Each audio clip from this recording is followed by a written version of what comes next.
Bom dia, pessoal do nono ano, professor Júlio Pleche, Geografia, caderno 1, tá? Capítulo 4, Organismos Internacionais e Sociais.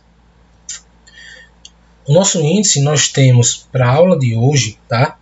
As organizações internacionais, o contexto delas, tá? A Organização das Nações Unidas, a ONU, e a Organização Mundial do Comércio, a OMC. Nas próximas aulas, nós veremos os países que fazem parte do G8, os países que fazem parte do G20 e o bloco econômico BRICS, tá? Além dos movimentos sociais e as ONGs, tá? Mas isso para as próximas aulas, certo? Então, na aula de hoje, vamos começar com as organizações internacionais, o contexto deles, né? Dessas organizações. São associações de estados soberanos ou de pessoas que estabelecem objetivos de ação coletiva, né? Esses objetivos eles são oficializados por meio de um tratado multilateral, denominado Carta, Estatuto ou Ato Constitutivo, tá? E elas podem ser governamentais ou privadas, certo? E essas organizações internacionais nada mais são do que órgãos multilaterais, tá? Responsáveis pela integração, interrelação e acordos envolvendo vários países, diversos países. Essas organizações internacionais, da atualidade, tiveram seu surgimento, em sua maioria, a partir da segunda metade do século XX, ou seja, de 1951 para cá, tá? E, no entanto, foi com a globalização e o fim da Guerra Fria que elas se consolidaram como importantes atores no cenário internacional, tá? Passando por um relativo período de quê? De fortalecimento, certo? Em virtude da recente ampliação da integração geoeconômica global, essas organizações tornaram-se atores importantes no cenário mundial, com a missão de estabelecer o quê? Um ordenamento das relações intranacionais de poder e influência política, certo? E onde é que elas atuam? Na elaboração e regulação de normas, tá? Que suscitam acordo entre esses países, buscando o quê? O entendimento de determinados objetivos, entre outras funções, tá? Nessa imagem nós vemos no estado de Nova York, né, nos Estados Unidos, no dia 20 de setembro de 2016, ocasião em que o então presidente dos Estados Unidos, Barack Obama, realizou um discurso no debate geral da 71ª sessão da Assembleia Geral das Nações Unidas, tá? Continuando. Deixa eu só voltar um pouquinho. Só para... Não, é aqui mesmo. Tá, continuando. Existem incontáveis organizações internacionais. Tá? Várias são elas. Tá? Aquelas instituições formadas por 2 ou mais estados. Lembrando, esses estados são estados com E maiúsculo, tá? Ou seja, nação. Porém, no que concerne ao âmbito geopolítico, econômico e humanístico global, algumas delas se destacam pela sua importância. Dentre elas, a gente pode citar a ONU, a OMC, tá? A OTAN, o FMI, o Banco Mundial, a OIT, o OCDE, certo? Mas hoje vamos compreender um pouco melhor o significado e a importância de 2 delas, tá? Então, a primeira é a ONU, certo? Que é a Organização das Nações Unidas, que é considerado o mais importante organismo internacional atualmente existente, certo?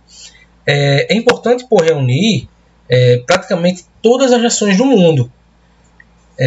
Por que praticamente todas? Porque nem todos os países estão presentes na ONU, certo? Nós temos 210 países no mundo. Só que desses 210, 194, tá, estão presentes na ONU. Tá? A ONU ela surgiu ao final da Segunda Guerra Mundial, tá? Lembrando, Segunda Guerra Mundial, 1939 a 1945, tá? Em substituição a quê? A antiga Liga das Nações, que tem o objetivo de promover o quê? A paz e a segurança mundial, tá? A principal instância decisória da ONU é o quê? É o Conselho de Segurança, tá? Formado por um grupo muito restrito de países.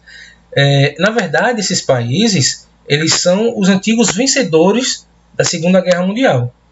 Rússia, né? A ex-União Soviética, tá? Estados Unidos, França, Reino Unido e a China, tá? Lembrando que a China não participou ativamente da Segunda Guerra, mas conseguiu grande prestígio e poder internacionais, tá? Capazes de quê? De assegurar uma vaga no próprio Conselho da ONU, tá? Além desses 5 países que são membros permanentes, fazem parte outros 5 países provisórios, tá? Que se alternam periodicamente, tá? Mas não convém entrar em detalhes desses outros 5 países, tá? Basta vocês entenderem os 5 principais países que fazem parte fixamente da ONU, tá? O poder desse Conselho de Segurança ele é elevado porque é ele quem toma as principais decisões da ONU, tá? Lembrando, esses 5 países fazem parte desse conselho, tá? Além disso, esses 5 membros permanentes, eles têm o chamado poder de veto, tá? Aquele poder de veto em que qualquer um deles pode barrar uma decisão, mesmo que todos os outros países sejam favoráveis, certo? Se 4 forem favoráveis a algo na ONU, por esse Conselho de Segurança, um deles tem o poder de veto e pode barrar os outros 4, certo? Voltando para algumas características, podemos dizer assim, da ONU, a ONU ela não conseguiu impedir numerosos conflitos no mundo, tá? Ao longo de décadas de existência. Quais são esses conflitos? É o que nós vemos aqui, tá? Todos esses conflitos aqui. A guerra entre as Coreias, tá? Norte e Sul, que ocorreu de 50 a 53. A invasão do Vietnã pelos Estados Unidos, tá? O conflito entre Irã e Iraque. Os conflitos entre o exército russo e a província da Chechênia, tá? O confronto entre israelenses e palestinos, que ainda existe, tá? E a Índia e o Paquistão. As guerras na antiga Iugoslávia, certo? A ocupação do Iraque por tropas lideradas pelos Estados Unidos, tá? De 2003 até hoje, certo? A Primavera Árabe, que são as lutas populares para a derrubada dos ditadores, né? Iniciada em dezembro de 2010 na Tunísia. Porém, essa Primavera Árabe ela não se encontra apenas na Tunísia, certo, pessoal? Tá no norte da África, tá? E indo também para o Oriente Médio, certo? E a própria guerra na Síria.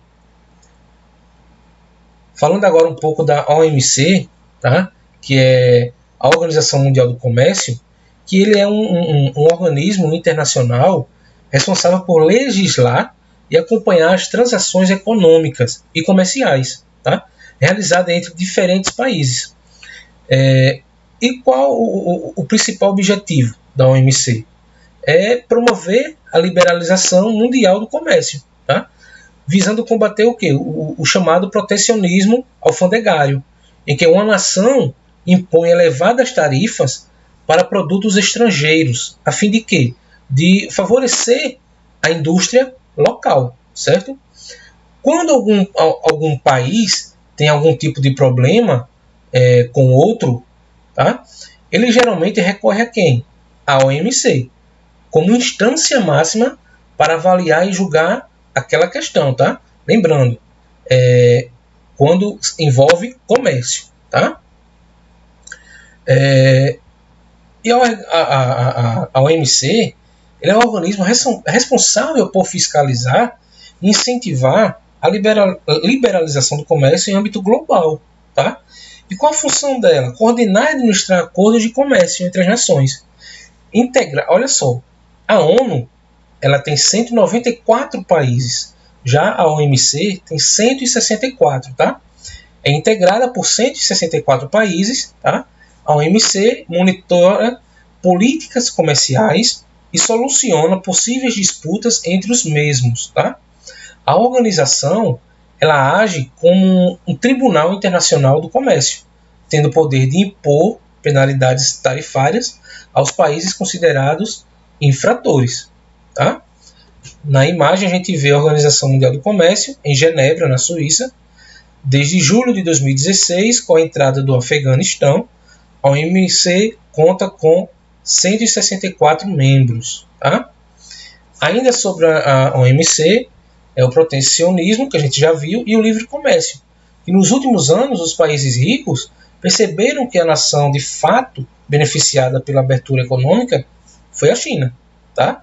Então, associando mão de obra barata e câmbio equilibrado, o país obteve o quê? Substancial crescimento de sua economia nos últimos anos. Ou seja, o PIB chinês ele vem crescendo muito ao contrário dos outros.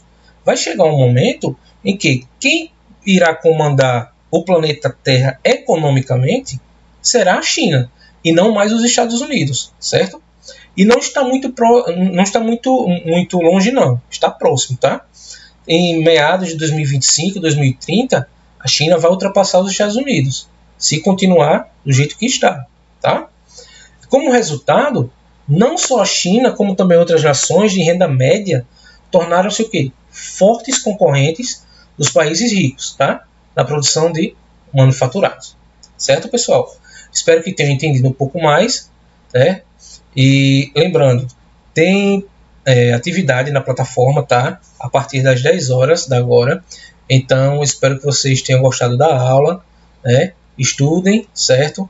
E nas próximas aulas vai ter muito mais conteúdo. Forte abraço, fiquem todos com Deus e até a próxima.